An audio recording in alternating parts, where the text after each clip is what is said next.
ঘটনা, বনে ইসরায়েলের মধ্যে এক লোক ছিল কিফিল। সে ছিল চরিত্রহীন, লম্পট।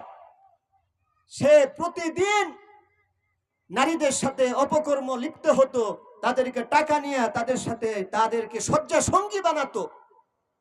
এই যুবক একদিন যখন একটা মহিলাকে অফার দিয়েছে, তাকে 30 লক্ষ টাকা দিয়ে ভাড়া করেছে। বলেন নাউজুবিল্লাহ।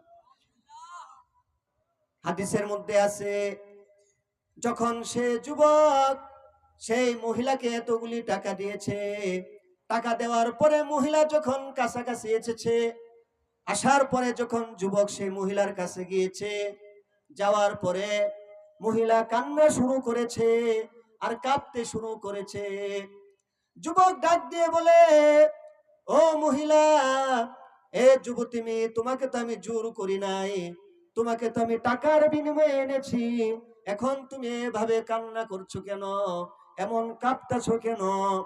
মহিলা বলে, আল্লাহর কসম, আমি আমার বাবার সম্মান যাওয়ার ভয়ে কান্না করি না, আমি আমার নিজের জন্য কান্না করি না, আমি আমার বাপ দাদার লজ্জার ভয়ে কান্না করি না, আমি কান্না করি কাল কিয়ামতের দিন আমি মহিলা ব্যভিচারী জিনাকারী হয়ে কিভাবে আমার মালিকের সামনে দাঁড়াবো।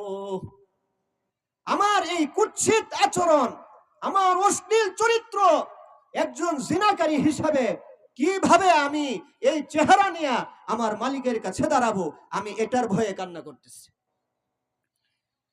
যখন কথা বলেছে, সাথে সাথে কথাটা যুবকের কলিজার মধ্যে লেগে গিয়েছে। যুবক সরে গিয়েছে।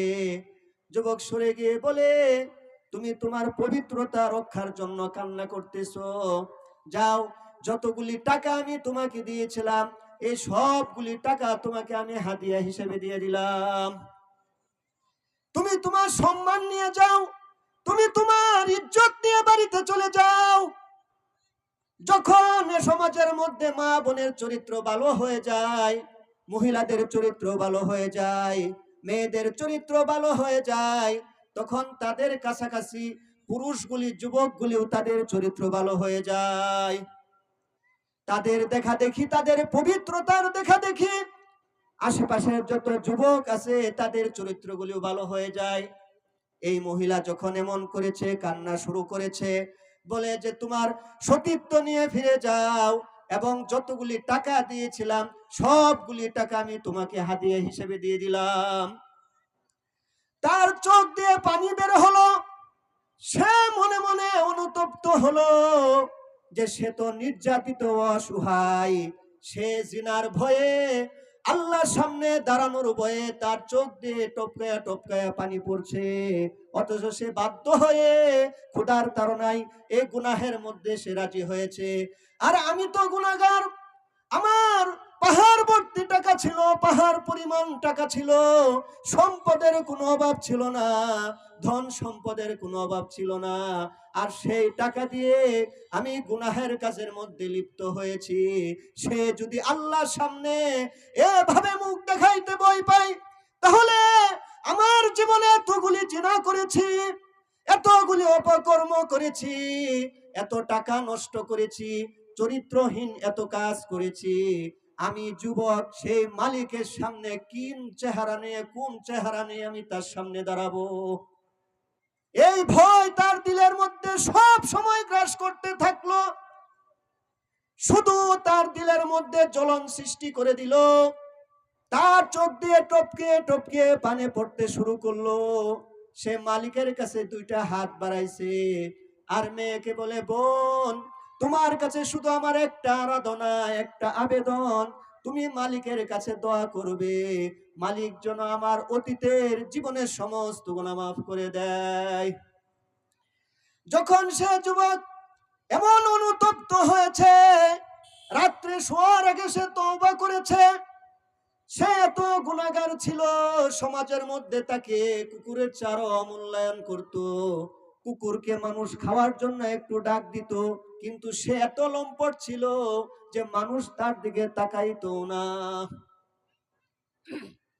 কিন্তু সে রাত্রিতে যখন সে আল্লাহর কাছে তওবা করে, আল্লাহর কাছে রুনাজারি করে, আল্লাহর কাছে কান্নাকাটি করে, তওবা করে সে ঘুমিয়ে পড়েছে, এই ঘুমটাই তার জীবনের শেষ ঘুম হয়ে গিয়েছে। সেই ঘুমটা হলো তার তওবার ঘুম। তার জীবনের শেষ ঘুম হলো তার তওবার ঘুম। যখন সকাল হয়েছে, মানুষ আসা যাওয়া করে, দেখে এই যুবকের দ্বার বন্ধ, এই যুবকের ঘর খোলা নয়, এই যুবক আর বের হয় না। মানুষে বুঝতে পেরেছে দুপুর হয়ে গিয়েছে, এখনো তো যুবক আর বের হয় না। কেন যুবক বের হয় না? যখন অনেক সময় অতিবাহিত হয়ে গিয়েছে, তখন আশেপাশের লোক কানাঘুষা শুরু করেছে, মনে হয় এই যুবকটা বিছানার মধ্যে, ঘরের মধ্যে মারা গিয়েছে। এজন্য তারা দেখে আর তারা পরামর্শ করে, এই লম্পট, এই চরিত্রহীন, এই বদমাশের জানাজা আমরা কেউ পড়ব না। বলেন নাউজুবিল্লাহ। এই বদমাশকে আমরা কেউ গোসল দিব না, এই বদমাশকে কেউ আমরা কাফন দাফন দিব না। তারা সামনে দিয়ে শুধু চলাফেরা করে আর দেখতে শুরু করে, এই বদমাশের কাছে আমরা কেউ যাব না, ঘোষণা করে দিয়েছে তোমরা কেউ যাবে না। এইভাবে যখন দুপুর হয়ে গেল, মানুষ সামনে দিয়া যায় আর দরজার দিকে তাকায়, তাকায়া দেখে যে হয়তো সে মারাই গিয়েছে, তা না হলে এখন পর্যন্ত বের হয় না কেন। এভাবে যখন তারা চলাফেরা শুরু করতে থাকে, সকলেই শুধু তার দিকে ঘৃণার দৃষ্টিতে তাকায়।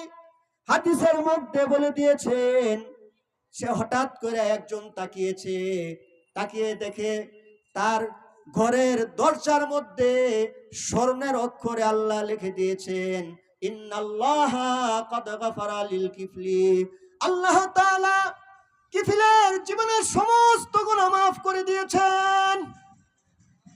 আল্লাহ তাআলা দেখেন, মানুষ যখন তাকিয়েছে, মানুষ তাকাই না ঘৃণার জন্য, কিন্তু দেখে দরজা থেকে কেমন যেন সুন্দর আলো বের হচ্ছে, মনে হয় নূর চমকাচ্ছে।